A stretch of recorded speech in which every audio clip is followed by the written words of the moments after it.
Well, good chilly morning from Florida, and I know what chilly is uh, a variable term. What is chilly in one part of the country may not be considered chilly in another, but it's down to almost 60 this morning. Now it is beautiful, and there's no humidity, and there's not a cloud in the sky, so it is absolutely gorgeous. But there is a little bit of a nip for Florida in the air. And for those of you in the Midwest that maybe are dealing with 30s or 40s, may still not feel sorry for us. But out here on my porch, it reminds me that this time of year is absolutely beautiful in Florida.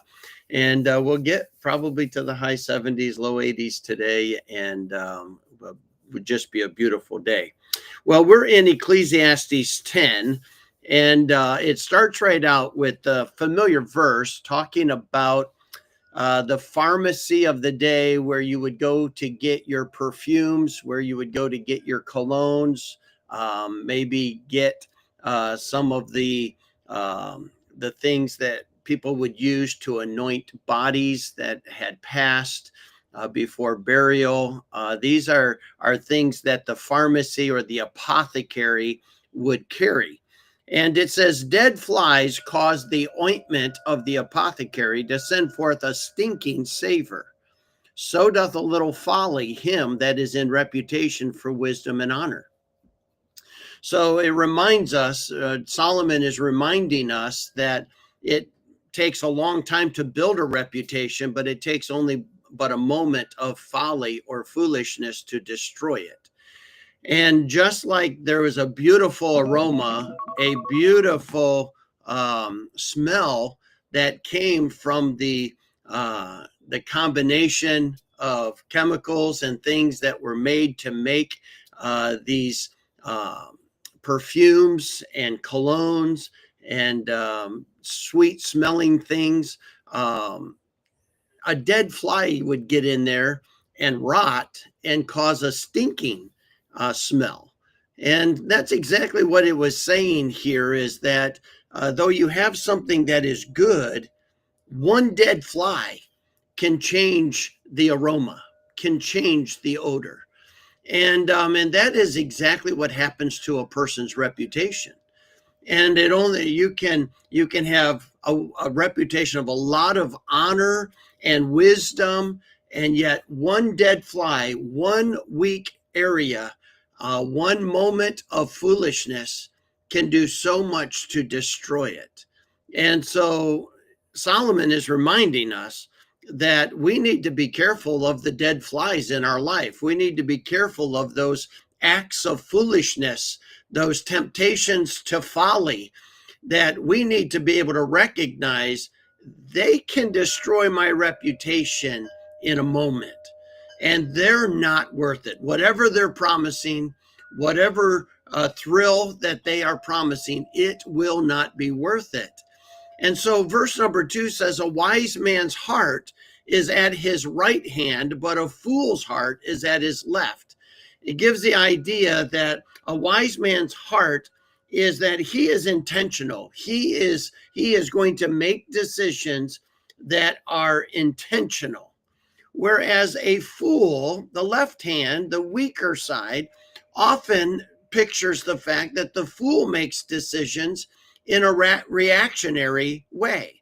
So a wise person is proactive, where a fool is often reactionary.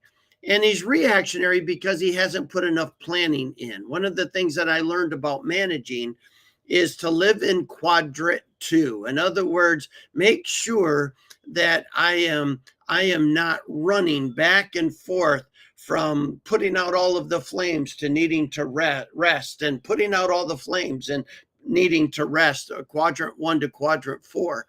But rather, quadrant 2 thinks ahead, plans ahead, puts things in place in order to prepare for things that may come up, so that when they come up, you don't have a raging fire, you have a manageable atmosphere in order to solve problems. And that's exactly what Solomon is saying for us as a Christian.